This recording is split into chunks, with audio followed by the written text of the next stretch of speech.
Banswara channel से सईद मिर्जा हिंदुस्तानी की report. को धन्यवाद। सभापति महोदय,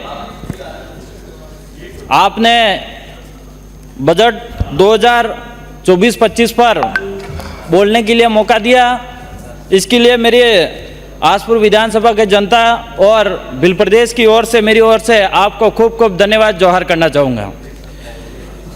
अध्यक्ष सभापति महोदय, अभी यहाँ पे पक्ष विपक्ष दोनों तरफ से मैं चर्चाएं सुन रहा था और इस बजट पे बात हो रही थी, कई आरोप प्रत्यारोप भी हो रहा था और पक्ष की तरफ से एक बात आ रही थी सदस्यों की ओर से कि भारतीय जनता पार्टी ने पूरे राजस्थान के अंदर सभी विधानसभा में कुछ ना कुछ बजट दिया ही हूं। लेकिन मैं भारतीय जनता पार्टी को, इन सदस्यों को कहना चाह रहा हूं कि आसपुर विधानसभा को, इस बजट को मैंने 3 दिन पढ़ा, एक भी आसपुर विधानसभा की लाइन तक नहीं आई है। इससे यह साबित होता है कि भारतीय जनता पार्टी आदिवासी विरोधी है, आदिवासी एरिया में विकास चाहती ही नहीं है। आज मैं बिजली की बात करूं, आज इस सदन के अंदर सदस्य बता रहे थे कि 3 घंटे 4 घंटे बिजली नहीं आ रही है, लेकिन मैं कहना चाह रहा हूं कि मेरा आसपुर विधानसभा और हमारा डूंगरपुर बांसवाड़ा के अंदर वो हालत है जो 2 घंटे की कटौती के नाम पे 7-7 8-8 घंटे कटौती की जा रही है और 4-4 5-5 दिन तक हमारे कई गांवों के अंदर लाइट नहीं मिल रही है। वो एक भारतीय जनता पार्टी के कार्यकाल में हो रहा है। ये आज मैं कहना चाह रहा हूं अध्यक्ष महोदय, सभापति महोदय, कि मैंने एक मांग करी थी 220 केवी की, लेकिन हमको ये हमारी मांग नहीं मानी गई। आज सड़कों की बात करूं मैं तो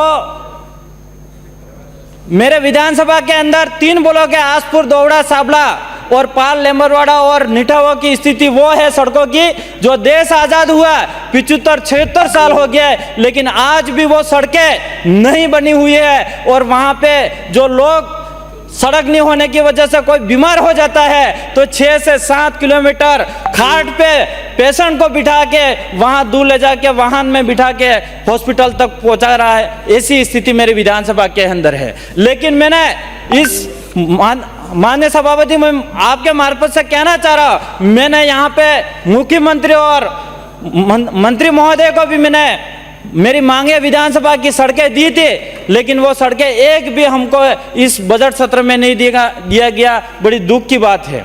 आज मेरे बेणेश्वर की बात करूं, मैंने नियम प्रक्रिया 295 के अंदर भी लगाया था और मैंने इस सदन के अंदर आवाज रखी थी। आज एक बेणेश्वर धाम जो आदिवासियों का आस्था का केंद्र है और 4 राज्य के श्रद्धालु वहां पे आते हैं, लेकिन इस बेणेश्वर के अंदर भी हमारा 1 रुपया वहां पे बजट नहीं दिया गया। बड़ी दुख की बात है, 4 राज्यों की दुख की बात है, मध्य प्रदेश, महाराष्ट्र और गुजरात के लिए। आज मैं शिक्षा की बात करूं मेरे एरिया के अंदर तो वहां पे जो स्कूलें हैं उस स्कूल क्रमोन्नत की गई है, उच्च प्राथमिक स्कूल उच्च प्राथमिक करी गई है और माध्यमिक स्कूल उच्च माध्यमिक करी गई है, क्रमोन्नत हुई है। लेकिन नियमानुसार इस विद्यालयों के अंदर जो कमरे होने चाहिए, कक्ष होने चाहिए, वो आज भी कक्ष नियमानुसार नहीं है। आज निठावा की एक स्कूल की हालत बताओ आपको, जहाँ सिंधिर स्कूल बनाया गया है, मात्र 3 कमरे हैं। इस 3 कमरे के अंदर 12 क्लास कैसे, वहां पे 12 क्लास के बच्चे कैसे बैठ पाएंगे? बड़ी दुख की बात है। लेकिन आज मैं एक बात कहना चाह रहा हूं, यहाँ के हमारे शिक्षा मंत्री जो वहां पे कक्ष विद्यालयों के अंदर नहीं है, इस पे बात करने के लिए तैयार नहीं है। स्कूलों के अंदर स्टाफ नहीं है, इसके लिए बात करने के लिए तैयार नहीं है। लेकिन आदिवासियों का डीएनए पे बात करने के लिए तैयार है। माँ बाप को, मेरे बाप को गाली देने के लिए तैयार है, हमारी माँ को गाली देने के लिए तैयार है। मैं शिक्षा मंत्री को कहना चाह रहा हूँ क्या आप सुप्रीम कोर्ट को भी नहीं मान रहे हो? सुप्रीम कोर्ट भी कह रहा है इस देश का मूल मालिक आदिवासी है। 5 जनवरी 2011 का कैलाश बनाम महाराष्ट्र सुप्रीम कोर्ट कह रहा है कि इस देश का मूल मालिक आदिवासी। ये 100 साल 200 साल 500 साल में 8000 साल पुराना इस देश का मूल मालिक आदिवासी है। ये सुप्रीम कोर्ट कह रहा है। इसलिए मैं माननीय अध्यक्ष महोदय, मैं मंत्री महोदय 1-2 मिनट मुझे दीजिए। माननीय सभापति महोदय, मैं कहना चाह रहा हूँ, अगर मंत्री महोदय का डीएनए का असली जांच करनी है तो 2 दिन के बाद मुझे बजट 2024-25 के वाद विवाद चर्चा में बोलने का अवसर। पीएम बांसवाड़ा न्यूज चैनल को सब्सक्राइब कर, लाइक और शेयर भी करते रहें। जय हिंद, जय भारत।